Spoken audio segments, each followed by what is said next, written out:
1010. How cool is that? Good morning, Tanya. Everybody out there. Good morning, Adiba, and good morning, everybody. Good morning. We'll see if anyone hops on this morning, but I'm really excited about this topic because I don't know. I think I shared that with you before, but my whole my big shift in life, going from being a drug and alcohol counselor in the Air Force and getting out and looking into getting to social work, and then anyway, all that changed. Life just took me on a different journey. I got into the health and wellness and nutrition because of at the time my oldest son was five-ish, yeah. And I went to I had gotten out of the Air Force. I was in the reserves, and my mom took me to this wellness talk, and kind of with a little bit of resistance, but I was a little bit more open than I was when I was as a teenager, when she tried to talk to me about nutrition and all that. But I remember, like, one of those things that really stuck with me is when I was listening to those talks, the biggest thing that I was like totally surprised was the cleaners in my home can have an impact on us. And then I really thought about my son, because they talked about, how it impacts your nerves, and it can have all these negative things and your immune. I mean, like, and I just remember that, wow, it could be as simple as just, really being careful of what I use in my home. It can have an impact on my health and my son's health. And sure enough, that's my whole journey started there, because I just switched. At the time, it was, my mom had been using Shaklee since the 70s. So I switched all my cleaners. And the results that I saw with my oldest son, because at that time he was on a couple of medications because he was diagnosed with ADHD and OD. Anyway, he was hospitalized actually for 30 days to try to figure out what to do, because it was so intense. So that totally changed my lifestyle. And here I am, 30 plus years later. I've learned so much, and I just love sharing. So I'm excited specifically because ADHD has impacted me personally in such a huge way. And I didn't know, and I really get passionate about sharing the information because as moms and dads and family members and friends, dealing with any kind of behavior that's so intense can be very draining and very stressful. And so hopefully today we can share some information that can help even one person out there. That'll make a huge difference.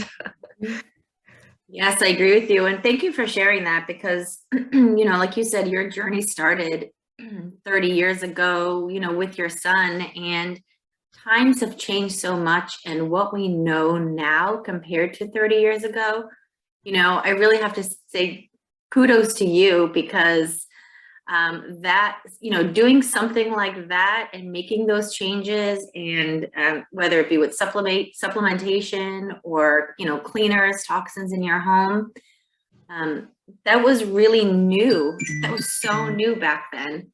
And excuse me, my phone is, let me silence my phone. That was so new back then. And very, a very courageous and new thing to do. I do have to say that, because even nowadays, it's can definitely be said that it's, I use the right words, like easier said than done. We know all this information, we have it, but putting it all together, making those changes. And, personally for me, it was just kind of one of those, okay, one step at a time.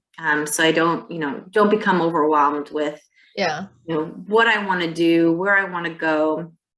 And actually, one of the first things that I started doing as well was with the cleaners, the cleaning products, and really changing the entire, my entire household slowly.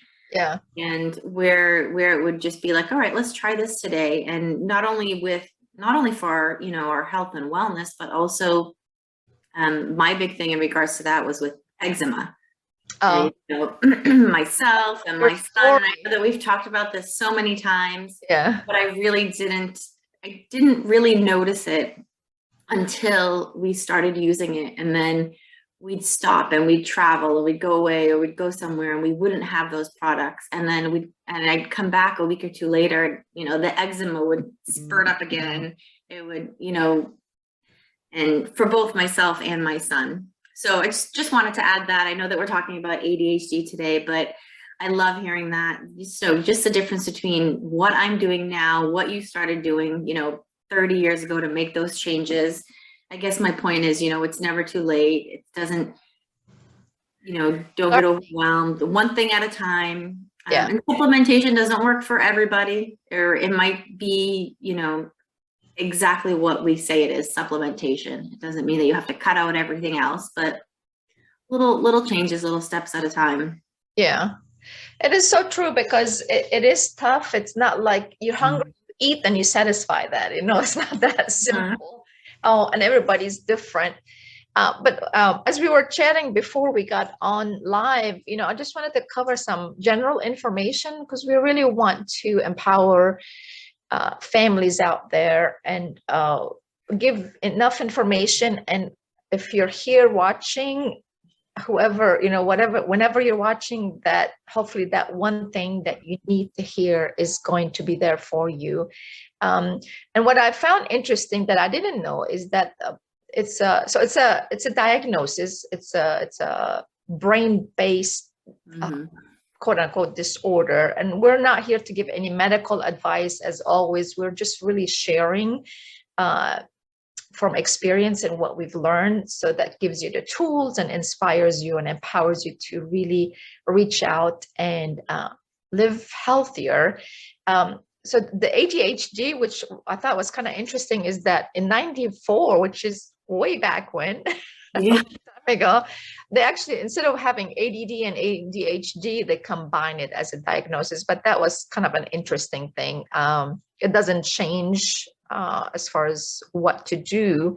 But some of the signs are, if someone out there not familiar with it already, it's a attention disorder where they're not able to. They're very disorganized. They can't stay on task or pay attention when someone is talking to them. It's interesting because they'll stay on task. I remember, like with my son, if he's watching TV, and then it would get frustrating because as a mom, you're like, well, you can focus on the TV just fine. Then why can't you pay attention to me? So just to be very aware of how it's a brain. I hate using the word disorder. Yeah. Sounds so, but it has to do with the brain function, which will take us to, as far as the nutrition and all that you're going to talk about today, how that impacts that. Another sign is being impulsive and just reacting quickly or making a decision quickly without really thinking through it. And then, of course, the common one is the hyperactivity, where, it's like, whoa, where do you get all this attention from? Yeah, attention, energy from, just really over energized with whether it's, jumping up and down or in the playground, just climbing and being very impulsive. Also, they will take like risks, they'll just on top of the slide and jump down and things like that, like, well, wait a minute. So those are some of the signs. And then to be aware that it could be other things. And I thought that was really important as I was reading some more, is that some of those signs may not be necessarily ADHD, but it could be, other emotional or biological disorders to look into. And some of the common ones were anxieties, from either separation anxiety or social anxiety that can cause them to behave that way. Also depression, that was another one which I thought was interesting. That 1 out of 7 children with ADHD also have depression.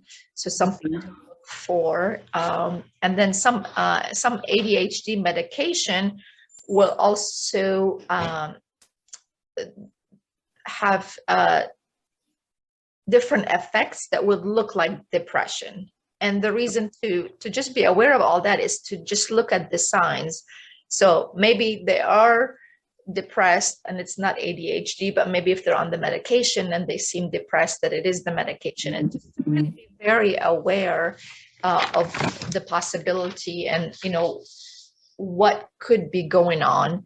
The other one that I thought was really interesting, and I didn't know that before, it could be also hearing or vision loss.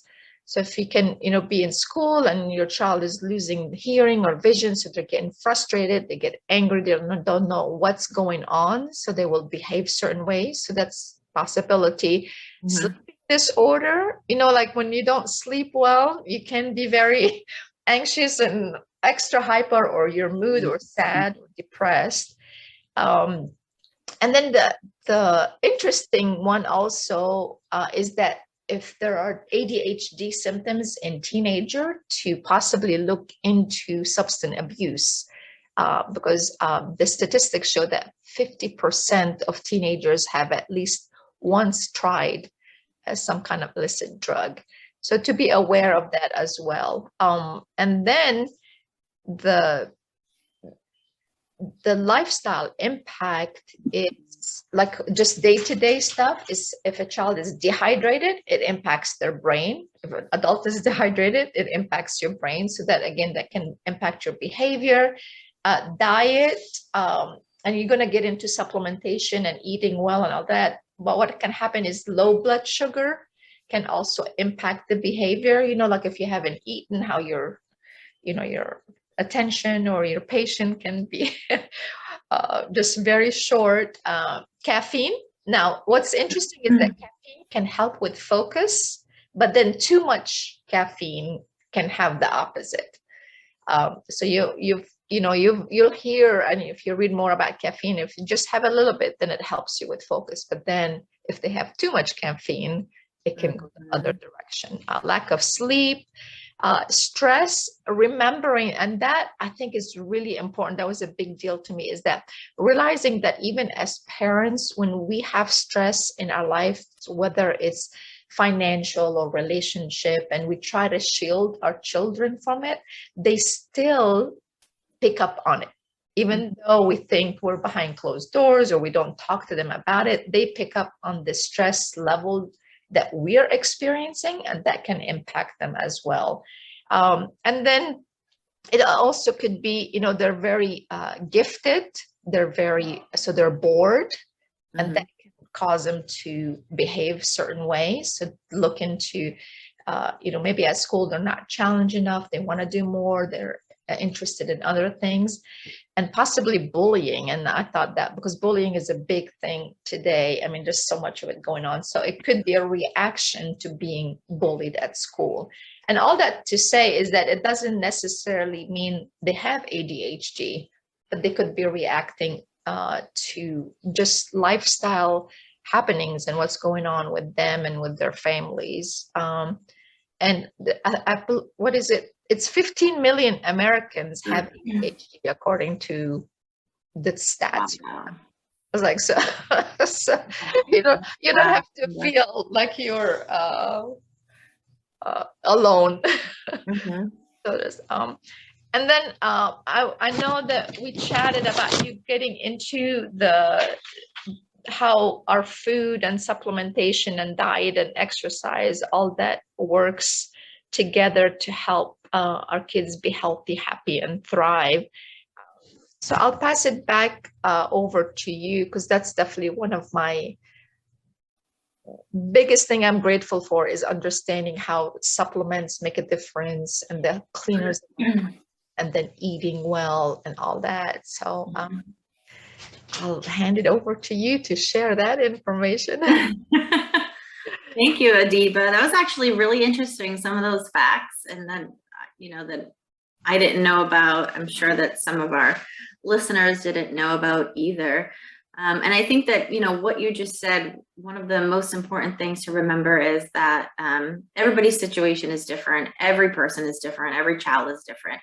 So it's really just to get down to the basics and focus on being present and paying attention to yourself, your child, your family, really becoming in tune with, okay, what does it take for, this person to be happy, healthy, and thriving. And so that's what I'm going to talk about just really quick right now in regards to kids, and how to raise like a happy, healthy child. I think one of the most important things that we talked about was, first of all, nutrition, quality nutrition. And, listen, none of us are perfect. We don't live in this world where, nobody ever goes to grab something at, certain fast food places. But I think the important thing to keep in mind is that it's not a regular, everyday habit. Whether it be going out or being at home, the quality nutrition. And I do want to say that I sympathize with everybody, because there's been such a drastic change in the quality and the quantity of, instant gratification. Let's just go get this, for lunch or for dinner. It's quick, it's easy, and the change over the past even 100 years. I posted something on Facebook a couple of days ago I thought was really interesting, but it just shows that like all of the changes, all the different factors, and we'll talk about that a little bit more when we talk about, what's causing it and the toxins in our environment and our food. And just the availability of, sometimes even just saying, man, I can't even go, down the street and get a quick, easy, like salad somewhere that's healthy, or just in general, healthy, clean food of good quality. So that's one of the important things about, having a lot of different options in your home as well, not just a pantry full of sugars and cookies and high sugar cereal, but, having a good mix of, and if you need some more suggestions in regard to that, you can reach out to Adiba and I after this, and just kind of tailoring it down to, all of those hidden sugars and stuff that we don't realize. Yeah. You touched upon sleep, rest, quality sleep, making sure that you have, and for children, it's a little bit different. I do also want to point out that, specifically for adults, they say 8 hours of sleep a night. It also depends on your body. Some people are perfectly healthy and thriving and can function off of 6 or 7 hours. I think it's more about just getting that good, consistent, and understanding that, okay, it's not bad just because you don't go to bed until, midnight because you're a night person, but just making sure that you're not waking up every morning at 4:30 or 5, and understand that you're getting that what your body needs specifically, because what good rest and good quality sleep means to you, and understanding that for your children. Also for kids, exercise, playtime, fun, just being outside. I went to my daughter's field day yesterday and met some amazing moms. So grateful that I went there and I volunteered, because I met some moms, and we were talking about this and how awesome field day was, and how the kids need to just get out more and run around and have fun and be social. Yeah. And that's a big part that's missing in our society today, and electronics are, technology, it's great. We've made some huge strides, but it's also about getting down to the basics, getting outside, feeling the sun on your face, sweating a little bit, and just having fun. Like, what does that mean? What does that mean for your child? And really focusing on, don't make it where you have to go outside and play for 20 minutes. I don't care what you do. You got to go outside and play for 20 minutes. Well, just kind of incorporating it and saying what activity do they like, and not just like you have to go outside and run up and down the street, because then it doesn't make it fun if it's not something that they like to do or that they want to do. And then the toxic free environment, toxins are everywhere, and I'll dive into that a little bit deeper as well. And in regards to quality nutrition, just healthy diet, healthy food. And I prefer to shy away from the word diet, because I think it has negative connotations. So just focusing on healthy nutrition, quality, good, clean food. So, we had started off a little bit with what exactly, what are the toxins in our environment? But I just want to touch base on really quick about how Adiba had said that there could be so many other factors, but the big buzzword nowadays is food allergies, food sensitivities, and just also understanding that because of what we are exposed to and our environment and our foods, this is why, all of these things are starting to come up now, when it wasn't like this 30, 40, 50, 100 years ago. So some common things, some common signs and symptoms to look for in regards to food allergies can be even, especially in children. I'm going to focus on, kids, like chronic coughs. Bedwetting can also be one of them. Always getting like persistent colds, stuffy noses, and of course this can be seasonal allergies as well. Ear problems, kids who have issues with hearing, like you had said, or vision, having ear infections, earaches, leg and muscle cramps. That's another one that, obviously they have growing pains, as we say, and that's a real thing. I didn't know until I had kids. I was like, wow, that really is like, there's really such a thing as growing pains. Even like nosebleeds. You talked a little bit about hyperactivity, attention span, irritability, dark circles under the eyes. So those are just some things that, don't always brush off the simple everyday signs and symptoms, I guess, is what I want to touch base on, because there's so many things coming up now in regards to food allergies, and really just being able to and being intuitive about, wow, like I notice that this is happening all the time when they're taking this medication, or when they're, drinking milk, or, certain foods. So that's always interesting to know and to kind of keep in the back of your mind about food sensitivities, especially associated with ADHD, ADD, and even autism.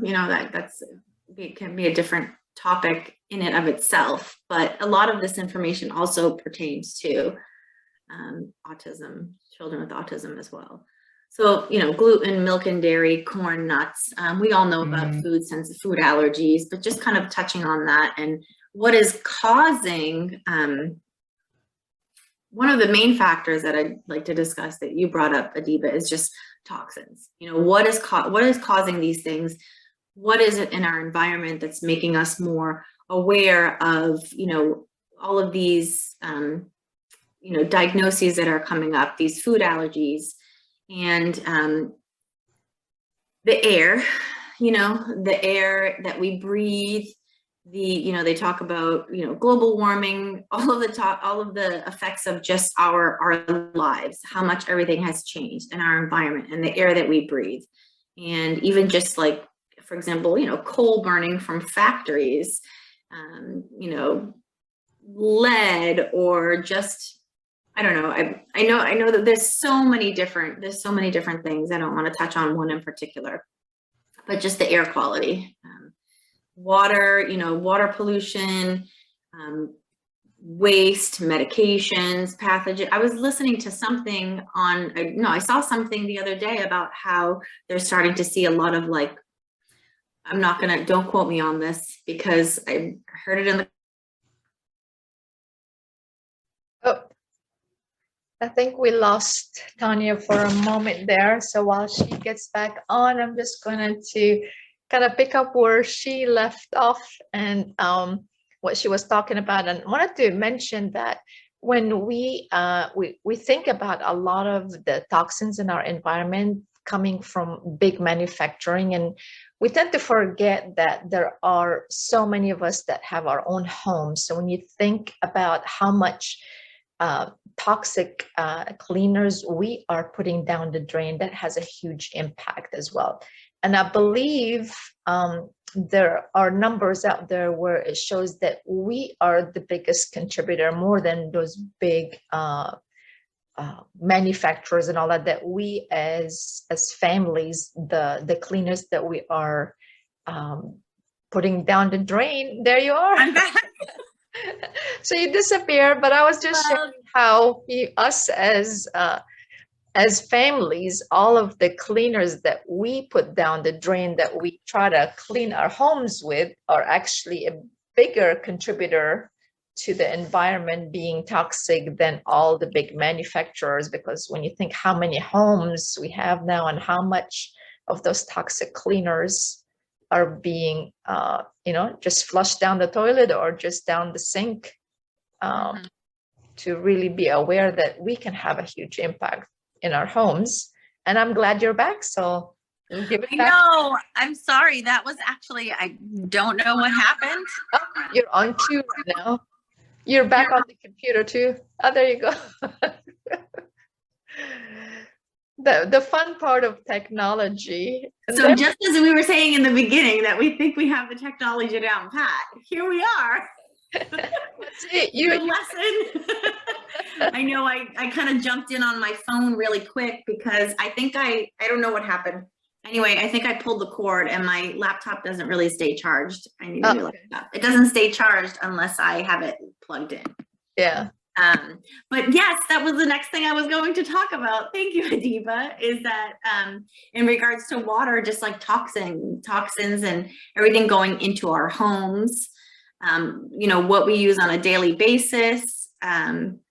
So I know that you touched upon that, so I'll move on to just food and how much of it is touched upon, like nowadays, how many chemicals are used in growing our food nowadays, where it wasn't like that 100 years ago. Right. Farming was more natural. They didn't use chemicals to keep things alive and good longer. And I think that, that's really something to start think about and talking about with your kids, because I know for me, sometimes, we all have our cravings, we all have our things that we grew up on that we love, and then we see something and I'll look at something and I'll be like, oh my gosh, like this thing has been in this package for how long before it even went on the shelf, and then I'm bringing it home and I'm eating it. Like, what is in here to keep this good for a whole year even, or 3 years before it expires? So thinking about it in terms of that, and even antibiotics, I don't know if you remember, Adiba, but I had a story about how I haven't had taken antibiotics in a long time. And a couple of months ago, I needed to take some antibiotics for something. Well, I thought I needed to take antibiotics for something that had come up. And I did take it. And that after that first day, I felt horrible. I don't know my body's reaction to it. I don't know if it was just because of I haven't had something like that in my system, or maybe it was just me really understanding and noticing it. And I had a little bit of a conflict about it personally. Yeah. And I said, you know what, it kind of just justified.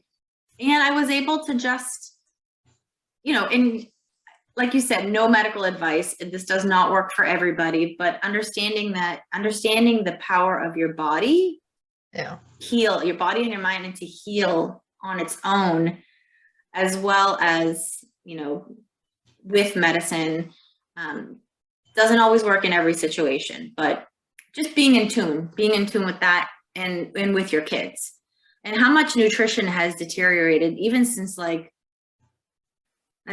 even since the 80s. I know there's so many studies that talk about what's in our baby food, what's in our formula, what's in formula, what we're giving to our kids. And who to trust what they do. I want to kind of interrupt for a moment here. Go for it. Yeah. To mind, the other day, I'm not sure what the news was. Darren had the news on, and it caught my attention because they were talking about 2 different kinds of hand sanitizers that they pulled off the market because they found these toxic ingredients in there that was over the limit. And it was some kind of fancy, I want to it was like a children's character type, fancy hand sanitizer. And it just blew my mind that a company would put something out like that, and especially for kids, Oh my and gosh. then come back and say we have to recall it because they found, I need to find out, I need to research and find out what, but it just like blows my mind that like, how does that even happen, that it will just get on the market with stuff that is I mean, they said it was either like toxic or something in there. Like it was just Mhm. kind of crazy. So, talking about all the food being processed and all that, and and it gets into vitamins and all that too. Is like what's in it? Who do you trust and how do you but anyway, that was just like it just hits me the wrong way when I hear, especially when it's a kid's product. It just gets to me so bad. Mhm. But yeah, it's the toxins in our foods and in our products and all kinds of stuff now. And I think it's very important too, because like this is where their lives, this is where their lives begin. This is where they learn Yeah, these habits and what's put into their system. And we talked a little bit about, even you talked a little bit about medications and how they can cause, certain kinds of, anxiety or nervousness or insomnia. So, just even thinking about supplementation in regards to not only, the food that we eat, eliminating toxins, but also making sure that what they're getting in their diet, if they're not able to get that, the supplementation that they need from the foods that they eat, and every child is different. It's just, there's so many like clinical trials that show about how it can help increase like nutritional status, yeah, increase resistance to disease, like fewer sick days off from school, or if they do get sick, the recovery, the bounce back is faster, even in regards to cognitive learning and ADHD symptoms, like we're here today talking about that. yeah, So, one of the important things that I want to mention is that the quality of supplementation too. There's a difference between, getting something, um, where your supplementation is coming from. I guess that's what I'm going to, whether you're paying, $2 or $10 or $20 or whatever it is for the bottle of vitamin C, making sure that it is coming from a good quality source is just as important as a supplementation. So for example, we talk about B complex, which I've learned a lot about over the past few years, and how important that is and essential to like nerve and brain transmission. And it also depletes sugar. It's depleted, sorry, vitamin B complex is depleted by sugar, carbs, stress, medications, caffeine. There's a lot of different things that we don't see how on a regular basis, just being alive and going through our day, how much is depleted and how sometimes that can help. And also, you talk a lot about healthy gut. yeah, I've also learned so much from you, Adiba, over the past year or so in regards to healthy gut, like probiotics, prebiotics, Optiflora, probiotics, really looking at how much stems from having a healthy gut. yeah. And this is an interesting fact that I learned. 40% of neurotransmitters are in the gut. That's a lot. Wow, I did not know that. I just learned that this past week, and just like learning more about supplementation and reading these facts. And then also omega-3s, fatty acids, that I feel like omegas, the importance of that has been around for a while, but the importance of, really starting young. It doesn't have to be just adults. And I know that we focus on it a lot in regards to, when I'm an adult, I need to start doing all this and look at all this and incorporating into our diets, but it's just as important for kids. Our brain is 60% fat. Okay? Brain is 60% fat, and omega-3s are a significant part of that, and just being healthy and brain function. And like I said, with the neurotransmitters and the connection between mind and body.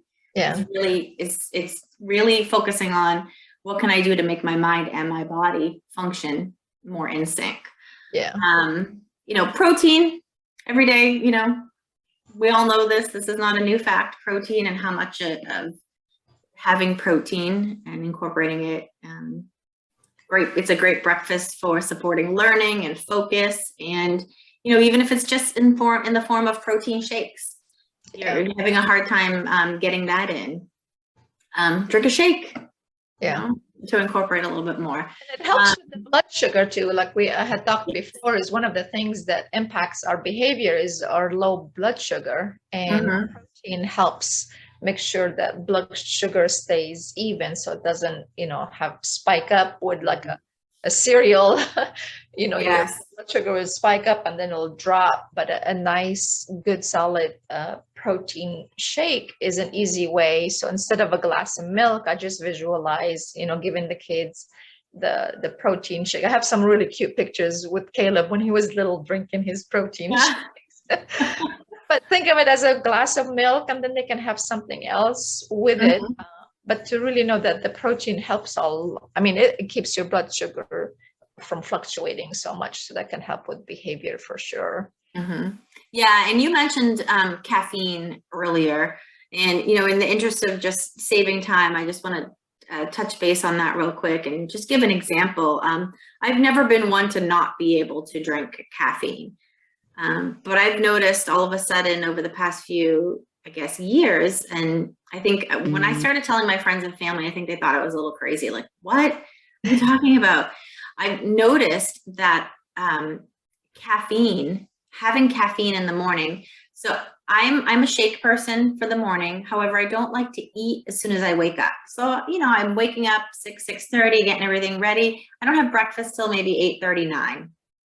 And I started noticing that if I had caffeine in the morning, if I had my couple of cups of coffee, that it would just set my day into, it would increase my anxiety. Not only give me jitters, but it would increase my anxiety so much. And I started picking up on that. And then I started drinking decaf, or just having more tea, just focusing on not having as much caffeine in the morning.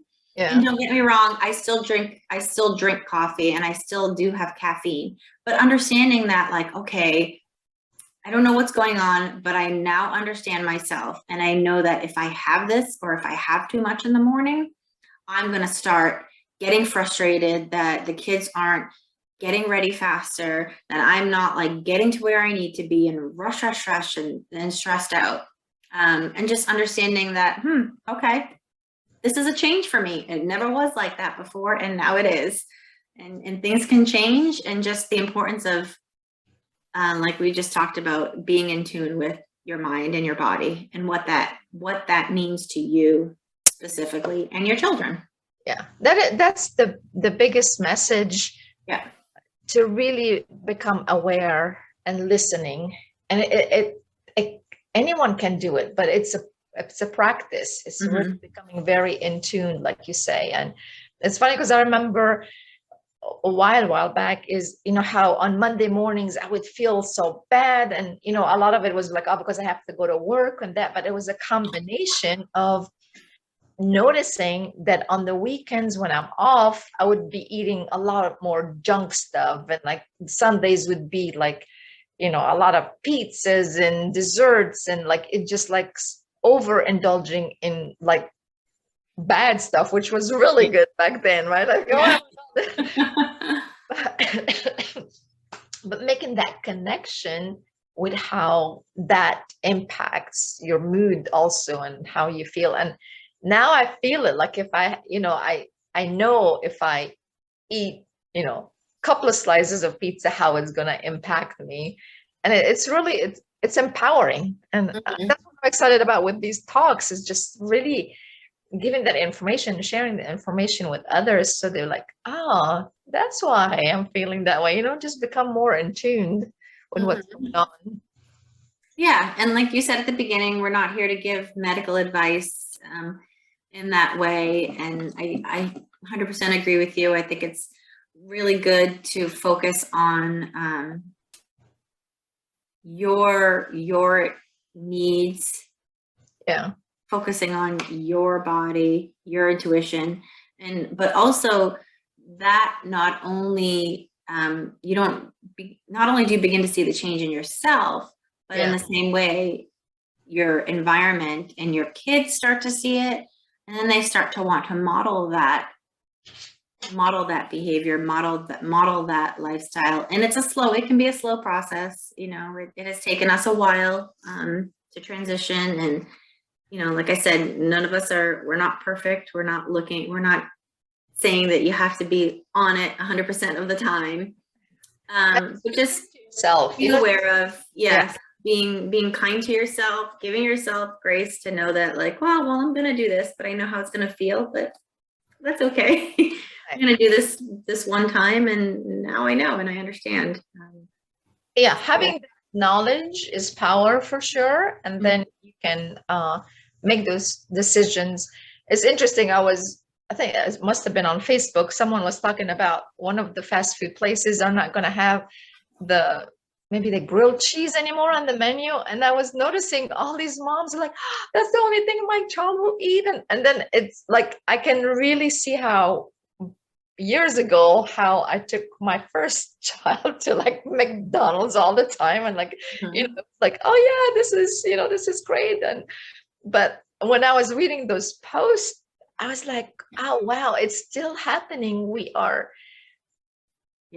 We're just like in this mode of like, oh, this is like, when you think about it, I do love grilled cheese, but if that's the only thing that I'm eating, and I'm not saying that's what those moms are doing, but upset they were that that's the one thing that their child would eat and they don't have it anymore. Oh, wow. But and of course, it's not about judgment. It's about like seeing where I was, and appreciating now, understanding how what I put in my body impacts my mood and my well-being and my mind and all that. And like you said, just have grace. We make those decisions and we do our best, but don't beat yourself up. It's always, just being aware and just being empowered to move forward. And okay, what else can I do that's better? And today I did have that piece of pizza, but you know what? I'm not going to have another one. I'll make a commitment for a week or commit for a month or whatever. And then after a while, it doesn't even exist in your lifestyle anymore. It's really, it's so powerful how change can happen, and you transform and you look back and you do things differently. Anyway, it's you become more aware, and like you're saying, you take a medication, it's like, whoa, it's impacting me. For all we know, it did impact you and me in the past the same way, but we didn't recognize it. Yes. What was going on, because we were just like in a different mode. Mode. I do want to, before, and I'll have you wrap it up, but I wanted to mention that there are some other options also, like there's a biofeedback, there's a training called sensory integration training that you can look into, working with your children with, any kind of behavioral issues or ADHD. Also, either counseling, therapy, or a coach reach out to others, because there are a lot of people out there that can help in different ways. And like you said, Tanya, that it's not just the one thing that would just quote unquote fix it, but just really realizing it's a lifestyle, and it's the coaching, it's the therapy, it's the good sleep, it's the supplementation, it's the mindset, it's working, having fun, and playtime and exercise. And I shared with you before we started that I was really impressed with realizing that 45 minutes of vigorous exercise 3 times a week, they did a study, and after 10 weeks, it like drastically changed the ADHD symptoms and behaviors. And I thought that was pretty awesome. That was just something that we can, all of us, incorporate. So, but have you kind of wrap it all up for us, and then we can wrap another episode of our 1010 Talks here. Yes, I mean, I think that, you know, what you just said really ties it all together, Adiba. Thank you for sharing that, because, you know, not only, like we talk about, not supplementation is, and, you know, when I say the word supplementation, I'm not just talking about vitamins. I'm talking about supplementing different things in your life that work for you. There's so many different healing modalities that the possibilities are endless, and each approach can be tailored to specifically your needs, your child's needs, your family's needs. So understanding that, you know, like you said, there's so many different options. There's so many things that we can put together. There's so many different things that we can try, and just giving yourself the time, you know, the kindness, the grace to just sit with it and understand that what works for you may not work for somebody else, and vice versa.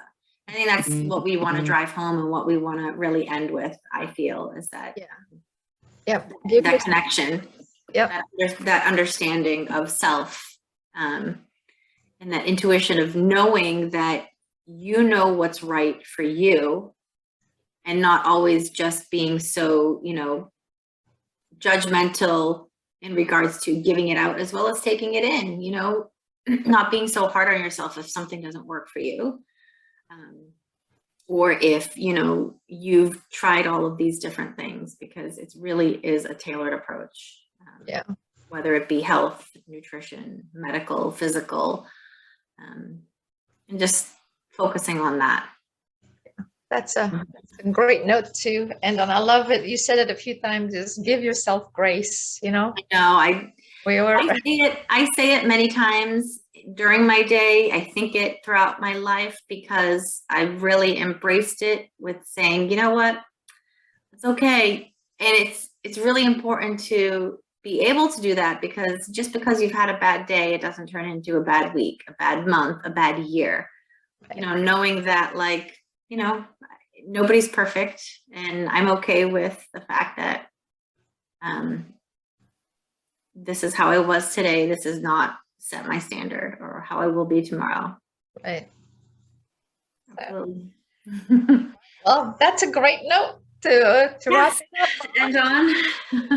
And everyone out there, just have an incredible day.